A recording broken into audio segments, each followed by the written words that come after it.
भाइयों, दोस्तों और बुज़ुर्गों, पिछले जुमातुल मुबारक के अंदर अल्लाह रब्बुल इज़्ज़त की 3 नेमतें इन्नस्समा वल बसरा वल फुआद, अल्लाह रब्बुल इज़्ज़त की 3 नेमतें इंसान के कान, इंसान की आँख और इंसान का दिल, इनका तज़किरा किया गया। और उनमें से सिर्फ़ एक चीज़ आपके सामने कान का तज़किरा बयान किया। आज उसी बात को आगे बढ़ाते हुए इंसान की आँख जो अल्लाह रब्बुल इज़्ज़त ने इंसान के ऊपर नेमत की है, उसका तज़किरा आपके सामने रखूँगा। अज़ीज़ान गिरामी, ये आँख वही कतरा आब है जिसके ज़रिए से इंसान दुनिया जहाँ की तमाम नेमतों को देखता है, इसके तमाम किस्म के पुरसुकून मकामात को भी देखता है। अज़ीज़ान, ये वही आँख है जिसके ज़रिए से इंसान पूरी रात जागता है, रातों को जाग कर अपनी पढ़ाई करता है और इस दुनिया के ओहदों को हासिल करता है, मकामात को हासिल करता है, इस दुनिया के अंदर तरक्की करता है।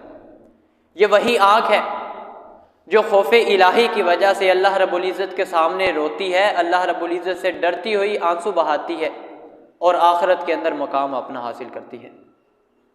अज़ीज़ान गिरामी, ये आम आँख नहीं है। अल्लाह रब्बुल इज़्ज़त ने इस आँख की महरूमी पर कि अगर किसी बंदे के पास ये आँख जैसी नेमत मौजूद नहीं है, अल्लाह रब्बुल इज़्ज़त उसको इसके बदले में जन्नत का सर्टिफिकेट अता फरमाते हैं। हदीस मुबारका के अंदर आता है, रसूलुल्लाह सल्लल्लाहु अलैहि वसल्लम इरशाद फरमाते हैं कि अल्लाह रब्बुल इज़्ज़त ने फरमाया कि मैं अपने बंदे को 2 चीज़ों से आज़माता हूँ। युरीदु आई नहीं ही, मैं अपने बंदों को 2 चीज़ों पर आज़माता हूँ और बंदा अगर उन 2 चीज़ों के छिन जाने पर सब्र करता है, इस्तकामत इख्तियार करता है, ववेला नहीं करता कि यार कोई बात नहीं, अल्लाह ने मुझसे ये आँखों जैसी नेमत छीन ली है, मैं इसके ऊपर सब्र करता हूँ, तो अल्लाह रब्बुल इज़्ज़त उसकी वजह से उसको जन्नत के अंदर दाखिला अता फरमा देते हैं। अज़ीज़ान गिरामी, देखिए कि अगर इंसान के पास ये नेमत मौजूद नहीं है, अल्लाह रब्बुल इज़्ज़त उसके बदले में इंसान को जन्नत अता फरमाते हैं। लेकिन अगर अल्लाह रब्बुल इज़्ज़त ने इंसान को ये नेमत अता की है कि मैंने तुझे आँखें दी हैं, वो नेमत अता करने के बाद अगर इंसान उस आँख का सही इस्तेमाल नहीं करता तो क़यामत वाले दिन उस आँख के बारे में हमारे से पकड़ भी की जाएगी, हमसे पूछ गछ भी उस किधर मुश्किल की जाएगी, इंसान से सख्ती के साथ उसका हिसाब लिया जाएगा। इसीलिए तो अल्लाह रब्बुल इज़्ज़त ने कुरान मजीद के अंदर फरमाया कि कुल्लिल मुमिनीना यग़ुज़्ज़ू मिन अबसारिहिम व यहफ़ज़ू फ़ुरूजहुम। ए नबी, आप इन लोगों को फरमा दीजिए, यग़ुज़्ज़ू मिन अबसारिहिम, ये अपने आँखों को झुका कर रखा करें। जब रस्तों के अंदर चलते हैं, किसी गैर महरम औरत के ऊपर इनकी निगाह नहीं जानी चाहिए। ये अपनी आँखों को झुका कर रखें, फहश किस्म की चीज़ों को ना देखा करें, फिल्में ड्रामे इन चीज़ों को ना देखा करें, अपनी आंखों को झुका कर रखा करें, इनकी हिफाजत किया करें। वयहफ़ज़ू फ़ुरूजहुम, और अपनी शर्मगाहों की भी हिफाजत किया करें। और सिर्फ ये इंसानों को, मर्दों को हुक्म नहीं दिया, साथ ही में ये औरतों को भी हुक्म दिया अगली आयत के अंदर, वकुल्लिल मुमिनाति यग़ज़ुज़्न मिन अबसारिहिन्ना। क्या नबी, आप इन मोमिन औरतों को भी फरमा दीजिए कि अपनी आंखों की हिफाजत किया करें। और इसी तरह से रसूलुल्लाह सल्लल्लाहु अलैहि वसल्लम फरमाते हैं कि अगर इंसान कहीं बाहर निकलता है, इंसान ने क्योंकि इस दुनिया के अंदर रहना है, दुनिया के कामकाज भी होते हैं, कई किस्म के मामलात होते हैं, इंसान की ना चाहते हुए भी किसी औरत के ऊपर नज़र पड़ जाती है। इंसान का दिल के साथ कोई इरादा नहीं होता मैंने फ़लाँ औरत को देखना है, लेकिन गलती की वजह से उसकी नज़र किसी औरत के ऊपर पड़ जाती है। तो शरीयत ने इंसान को इस कदर रुख्सत अता की कि अगर गलती की वजह से किसी औरत के ऊपर तुम्हारी नज़र पड़ जाती है तो अल्लाह रब्बुल इज़्ज़त तुम्हारी पहली नज़र को माफ़ कर देंगे। हज़रत मुहम्मद रसूलुल्लाह सल्लल्लाहु अलैहि वसल्लम ने हज़रत अली रज़ी अल्लाह तआला अन्हु को ये तलकीन फरमाई थी कि ए अली, तेरे लिए सिर्फ पहली नज़र है, ला तुत्बिइन नज़रतन नज़रा, अपनी नज़र के पीछे दूसरी नज़र को ना लगाना। क्या मतलब है कि एक बार अगर अचानक तुम्हारी नज़र किसी गैर महरम औरत के ऊपर पड़ जाती है तो अपनी नज़र को फ़ौरन फेर लेना, अपनी नज़र को उससे हटा लेना, और उसके बाद फिर से उस औरत के ऊपर नज़र दौड़ाना, ये तुम्हारे लिए नहीं होगा। अल्लाह रब्बुल इज़्ज़त तुम्हारी पहली नज़र को तो माफ़ कर देंगे, लेकिन तुम्हारी दूसरी नज़र को माफ़ नहीं करेंगे। लेकिन अगर इंसान उसी पहली नज़र के अंदर ही औरतों के ऊपर नज़रें जमाए रखता है, टिकटिकी बांध कर औरतों को, गैर महरम औरतों को देखता रहता है, तो इंसान के लिए वो पहली नज़र भी माफ़ नहीं होगी। उसकी वजह से भी इंसान को पकड़ लिया जाएगा और क़यामत वाले दिन इंसान से सख्त हिसाब व किताब लिया जाएगा। और इसी तरह से नबी करीम सल्लल्लाहु अलैहि वसल्लम ने अपने सहाबा किराम को ये हुक्म दिया, क्या लोगों, तुम रस्ते के अंदर ना खड़ा हुआ करो। तो सहाबा किराम ने नबी करीम सल्लल्लाहु अलैहि वसल्लम से कहा, है अल्लाह के रसूल सल्लल्लाहु अलैहि वसल्लम, हम काम काज करते हैं, हमारी कई किस्म की मसरूफियात हैं, हमने एक दूसरे से मशवरा करना होता है, एक दूसरे से बातचीत करनी होती है, लिहाजा हम रस्सों के अंदर बैठना चाहते हैं, तो हम क्या किया करें। तो रसूलुल्लाह सल्लल्लाहु अलैहि वसल्लम ने फरमाया कि अगर तुम लाजमी तौर पर रस्सों के अंदर बैठना चाहते हो तो फिर रस्सों के हक भी अदा किया करो। रस्तों के बाद हकूक़ है, तुम उनको अदा करो, तो फिर रस्सों के अंदर बैठ जाया करो। तो सहाबा किराम ने कहा, अल्लाह के रसूल, वो कौन सी हकूक़ है। तो आप सल्लल्लाहु अलैहि वसल्लम ने फरमाया कि रस्तों के अंदर अपनी आंखों को नीचा रखा करो। तुम्हारी आंखें किसी गैर महरम औरत के ऊपर नहीं पड़नी चाहिए। तुम्हारी आंखों से तुम लोगों की बहन, लोगों की बेटियां, वो तुम्हारी आंखों की इज्जत से महफूज होनी चाहिए, उनकी इज्जतों को पामाल ना करना। और इसी तरह से अगर तुम्हें रस्सों के अंदर बैठना ज़रूरी है, अगर रस्से के अंदर तुमसे कोई रस्ते का सवाल करता है कि मैंने फ़लाँ इलाके की तरफ जाना है, अगर वो तुमसे रस्सा पूछता है, उसको रस्से की भी रहनुमाई करो। और रस्से के अंदर बैठते हुए किसी को तकलीफ़ नहीं देनी, किसी को इज़ा नहीं पहुँचानी, और किसी के ऊपर आवाज़ें नहीं कसनी। कोई औरत गुजर रही है, उसके ऊपर आवाज़ें नहीं कसनी है फ़लाँ किस्म की औरत है, बल्कि खामोशी के साथ तुम्हारा जो काम है उस काम को सरअंजाम देना है। और इसी तरह से आगे फरमाया कि अगर इंसान रस्ते के अंदर बैठता है, लोगों की बहनों की इज्जतों को पामाल करता है, तो किसी अरबी शायर ने इस तरह कहा था कि अगर इंसान किसी औरतों को देखता है, किसी औरत के ऊपर नज़र जमाए रखता है, तो इंसान को ज़िना की तरफ लेकर चला जाता है। सबसे पहले ये होता है नज़रातुन, इंसान उस औरत की तरफ देखता है, फबतिसाम हो, फिर देखने के बाद इंसान की आपस में मुस्कुराहटें शुरू हो जाती हैं, फ़कलामुन, फिर बातचीत शुरू हो जाती है, फ़वादुन, फिर वादा तय हो जाता है, फ़लिकाउन, फिर मुलाकातें होने लगती हैं, तन्हाई के अंदर मुलाकातें होने लग जाती हैं, और आहिस्ता आहिस्ता इंसान को वो ज़िना की तरफ लेकर चली जाती हैं। शरीयत का देखिए किस कदर उम्दा असलूब है। शरीयत ने ज़िना की तरफ जाने वाले तमाम रस्सों को ही बंद कर दिया कि ये नज़र है, इंसान नज़र को उठाएगा, लोगों की तरफ देखेगा, औरतों की तरफ देखेगा, वो इंसान को आहिस्ता आहिस्ता गुनाह की तरफ लेकर चली जाएंगे। शरीयत ने शुरू से ही मना कर दिया, आपने औरतों को नहीं देखना। इसीलिए फरमाया कुल्लिल मुमिनीना यकुज़्ज़ू मिन अब्सारिहिम, ऐ लोगो तुम अपनी आंखों को ही नीचा रखो। जब तुम अपनी आंखों को नीचा रखना शुरू कर दोगे तो फिर ज़िना की नौबत ही नहीं आएगी, तुम ज़िना से ही बच जाया करोगे। और इन आँखों का सही इस्तेमाल ये है कि इंसान इन आँखों के ज़रिए से जहाँ लोगों की माँओं बहनों को नहीं देखता, उसके साथ साथ इन आँखों की हिफाजत ये भी है इंसान इन आँखों से फिल्मों ड्रामों से बचा रहे। फिल्मों ड्रामों के अंदर जो सबसे ज़्यादा हमारे लिए नुकसान का बाइस है, उस फिल्मों ड्रामों के अंदर तस्वीर अवेज़ा की जाती है, फहश किस्म की तस्वीर हमारे सामने लाई जाती हैं। और ये याद रखिए, हमारे आज घरों के अंदर ये टीवी और ये एलसीडी और एलईडी, ये तमाम किस्म के हमारे घरों के अंदर मौजूद हो चुकी हैं। और इन एलसीडीओं के अंदर वो तस्वीर आती हैं, वो फहश किस्म की वीडियोज़ भी आती हैं। और ये याद रखिए, जहाँ पर ये वीडियोज़ आती हैं, ये तस्वीर आती हैं, वहाँ अल्लाह रब्बुल इज़्ज़त की रहमत नाजिल नहीं होती, वहाँ अल्लाह रब्बुल इज़्ज़त के रहमत के फरिश्ते भी नाजिल नहीं होते। और इसी तरह से आगे फरमाया कि अगर इंसान इन चीज़ों से बचा रहता है तो अल्लाह रब्बुल इज़्ज़त इंसान को तमाम किस्म के गुनाहों से बचाए रखता है। और एक और चीज़ जो इंसान को इन आँखों के ज़रिए से बचना चाहिए, हदीस मुबारका के अंदर आता है, आप सल्लल्लाहु अलैहि वसल्लम ने फरमाया, ला यंजुरु रजुलु, आदमी किसी मर्द की शर्मगाह को ना देखे, औरत किसी औरत की शर्मगाह को ना देखे, क्योंकि इसके ज़रिए से इंसान बुरे कामों की तरफ चला जाता है। ये अल्लाह रब्बुल इज़्ज़त ने हमारे लिए कुरान मजीद जो हिदायत की किताब बनाकर नाजिल की, इसके अंदर एक एक फरमीन, एक एक फरमान ऐसा है जो इंसान को दुनिया और आखिरत की कामयाबी मुहैया कर देता है। एक साहबी ने आप सल्लल्लाहु अलैहि वसल्लम से सवाल किया, ऐ अल्लाह के रसूल सल्लल्लाहु अलैहि वसल्लम, अगर हम तन्हाई के अंदर भी अपने सतर को खोल दें तो क्या वो काफ़ी नहीं? तो रसूलुल्लाह सल्लल्लाहु अलैहि वसल्लम ने फरमाया, लोगों के ज़्यादा तुम्हारा रब हयादार है। तुम लोगों की फ़िक्र करते हो, बल्कि तो तुम्हें यह करना चाहिए तो तुम अल्लाह रब्बुल इज़्ज़त से शर्म व हया किया करो, तन्हाई के अंदर भी अपनी शर्मगाह को ना देखा करो, इससे भी बचा करो। ये अल्लाह रब्बुल इज़्ज़त की हया का पहलू है। और इसी तरह से आज देखिए,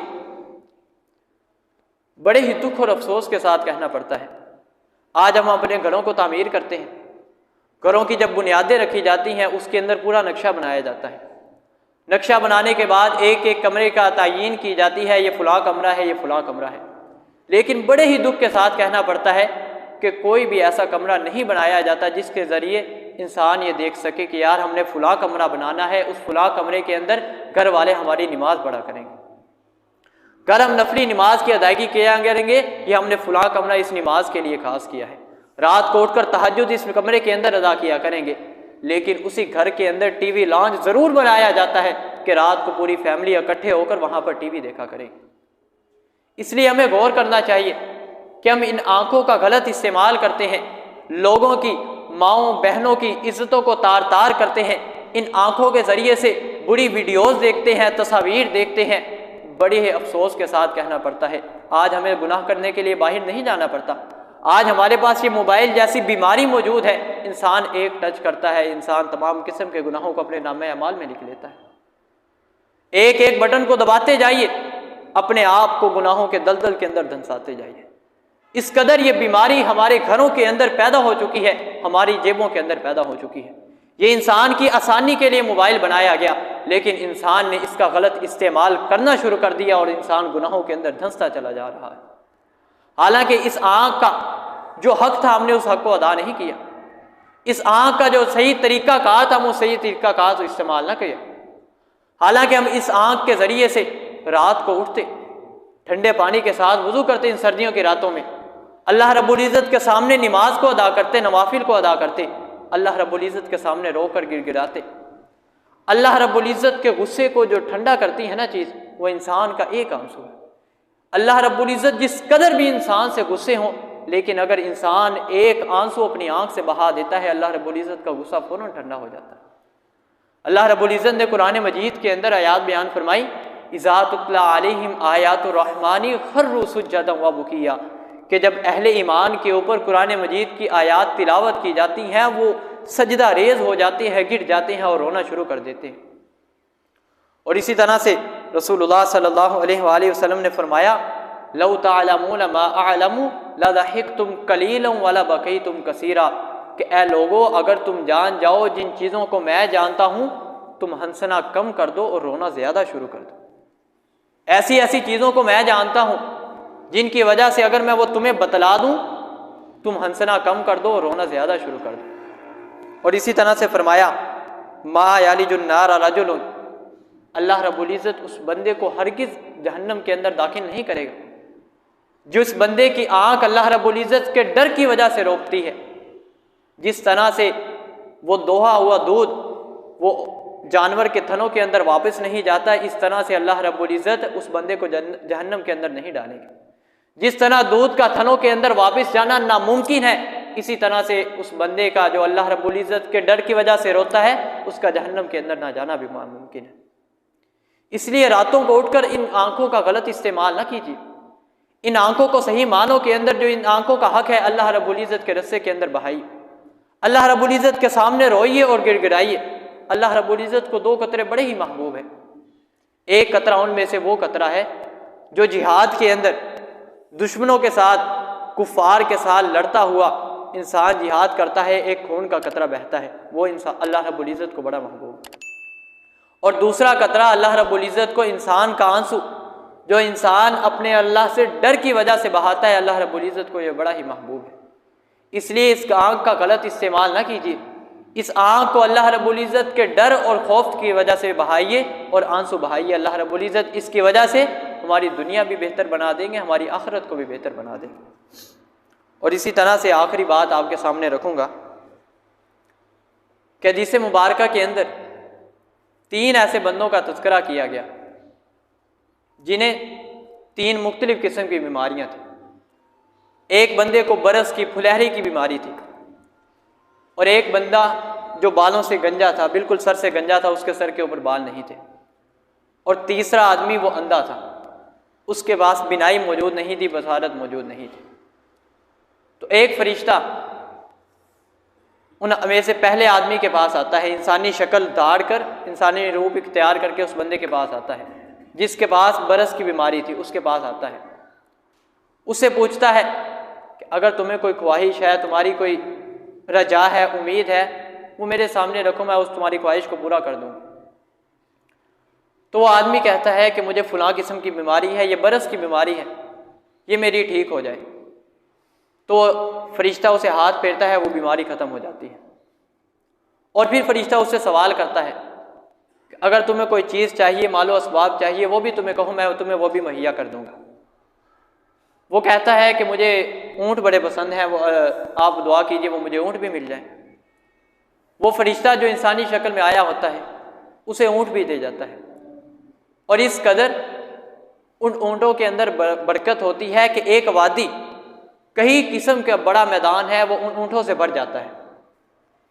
उसे देकर वो दूसरे आदमी के पास चला जाता है फरिश्ता। उस दूसरे आदमी को, जिसके सर के ऊपर बाल मौजूद नहीं है, गंजा हो चुका है, उससे भी पूछता है कि यार तुम्हारी कोई हाजत हो, तुम्हारी कोई ज़रूरत हो, मुझसे सवाल करो, मैं उसको पूरा कर दूँगा। वो भी ये कहता है कि मुझे ये गंजे की बीमारी है, गंजापन की, मेरे ये बाल आ जाएं तो मैं दुरुस्त हो जाऊँगा। वो फरिश्ता हाथ फेरता है, दुआ करता है, जैसे भी उसके भी बाल आ जाते हैं। फिर फरिश्ता उससे सवाल करता है कि तुम्हें कोई हाजत हो, तुम किस चीज़ को चाहते हो। वो बंदा कहता है मुझे गायें पसंद है, मेरे पास ये भैंस वगैरह आ जाए, मैं इस चीज़ को पसंद करता हूँ। फरिश्ता उसे भैंस से देता है, उसके पास भी कसीर तादाद के अंदर भैंसें मौजूद हो जाती हैं। फिर वो फरिश्ता तीसरे आदमी के पास आता है जिसके पास बिनाई मौजूद नहीं है, जिसके पास आंखें मौजूद नहीं हैं। उससे सवाल करता है कि तुम क्या चाहते हो। जाहिर सी बात है, जिसके पास जो चीज़ मौजूद नहीं वो उसी चीज़ का सवाल करता है। उसने कहा मेरी आंखें मौजूद नहीं, मुझे आंखें दे दी जाए। उसे आंखें दे दी जाती हैं। और फिर उसे बकरियां दे दी जाती हैं। वो कहता है मुझे बकरियां चाहिए, मुझे बकरियां दे दी जाए। उसके बाद अब उनकी आजमाइश का सिलसिला शुरू हो जाता है। उस फरिश्ते ने उनको तमाम चीज़ें अता कर दी। उसके बाद वो फरिश्ता एक गरीब और मुफलिस इंसान बनकर उन तीनों आदमियों के पास जाता है। पहला आदमी जिसके ऊपर बरस की बीमारी थी, उसके पास जाता है कि यार मैं मुफलिस आदमी हूँ, गरीब आदमी हूँ, मैंने फ़लाँ इलाके के अंदर जाना है, फ़लाँ जगह जाना है, मेरे पास कुछ किराया मौजूद है, कुछ पैसे मौजूद हैं, तुम मुझे थोड़ा सा ज़्यादा राह दे दो, कुछ पैसे दे दो जिसकी वजह से मैं अपनी मंजिल तक पहुँच जाऊँ। तो वो आदमी आगे से देखिए तकब्बुर करता है, गुरूर करता है। वो कहता है मैंने तुझे कुछ नहीं देना। वो फरिश्ता कहता है कि यार तू किस कदर बीमारी के अंदर मुब्तला था, अल्लाह रब्बुल इज़्ज़त ने तुझे सेहत अता की है, इस कदर मालो दौलत अता किया है, तो अब तक इस तरह से कर रहा है, किसी को नहीं देता। वो कहता मुझे एक अल्लाह ने नहीं दिया, मुझे ये अब माल नहीं मिला, बल्कि मुझे बाप दादाओं से मिलता आ रहा है, हम जद्दी पुश्ती अमीर हैं। तो वो कहता है कि जाओ, उसे छोड़ देता है अगली हालत पर कि जाओ, अल्लाह रब्बुल इज़्ज़त तुम्हें जलील करेगा, तुम्हारा ये माल सारा छिन जाएगा। फिर वो दूसरे आदमी के पास जिसे गंजेपन की बीमारी थी उसके पास आता है कि यार मैंने फ़लाँ जगह पर जाना है, अपनी मुफलिस का इजहार करता है। वो गाय वाला आदमी भी वही जवाब देता है कि मैंने तुझे कुछ नहीं देना। लेकिन जब वो तीसरे बंदे के पास आता है जो नाबीना होता है, उसे बिनाई दे दी जाती है। उससे सवाल करता है कि यार अल्लाह रब्बुल इज़्ज़त ने तुम्हें आँखों की बिनाई लौटा दी है, तुम्हारे पास अब आँखें मौजूद हैं, इतनी ज़्यादा भेड़ बकरियाँ मौजूद हैं, इनमें से एक भेड़ बकरी मुझे दे दो, मैं अपने रस्से का लिए ज़ादरा बना लूँ, मैं अपनी मंजिल तक पहुँच जाऊँ। तो वो कहता है कि ले जाओ। वाक़ियतन मैं पहले अंधा था, मेरे पास आंखों की बिनाई मौजूद नहीं थी, ये अल्लाह रब्बुल इज़्ज़त ने मेरे ऊपर करम किया है, ये मुझे आंखों की बिनाई लौटा दी है। वो कहता है कि जाओ, मैं तुम्हारी सिर्फ आजमाइश के लिए आया था, मैं तुमसे किसी चीज़ के माल का लेने के लिए नहीं आया था, मुतालबा नहीं करता था, बल्कि सिर्फ मैं अल्लाह रब्बुल इज़्ज़त की तरफ से तुम्हारे लिए आजमाइश बन के आया था। तुम्हारे दोनों साथी जिन्होंने मुझे माल देने से इनकार कर दिया, अल्लाह रब्बुल इज़्ज़त ने उन्हें ज़लील व ख्वार कर दिया और तुमने मुझे माल देने के लिए राज़ी हो गए। तुम्हारे माल के अंदर अल्लाह रब्बुल इज़्ज़त और बरकत अता फरमाए। अज़ीज़ाने करामी, ये आँख अल्लाह रब्बुल इज़्ज़त की दी हुई है, ये इंसान को खुद नहीं मिली, ये अल्लाह रब्बुल इज़्ज़त ने हमारे ऊपर रहम व करम करते हुए हमें ये आँख जैसी नेमत अता की है। इसलिए इस आँख का जो हक बनता है, इसे अल्लाह रब्बुल इज़्ज़त के रस्ते के अंदर ही खर्च कीजिए। इसके अल्लाह रब्बुल इज़्ज़त की नाफरमानी के अंदर लोगों की माओ बहनों की इज़्ज़तों को तार तार करने के लिए नहीं, बल्कि अल्लाह रब्बुल इज़्ज़त से डरते हुए, अल्लाह रब्बुल इज़्ज़त से खौफ खाते हुए, खशियत इलाही इख्तियार करते हुए इन आँखों से आंसू बहाइए, ताकि अल्लाह रब्बुल इज़्ज़त की इस नेमत का सही मानों के अंदर शुक्रिया अदा हो सके। मैं रब्बुल आलमीन से दुआ गो हूँ कि रब्बुल आलमीन हमें इन आँखों की हिफाजत करने की तौफीक अता फरमाए। अक़ूलु क़ौली हाज़ा अस्तग़फ़िरुल्लाह ली व लकुम व लिसाइरिल मुस्लिमीन।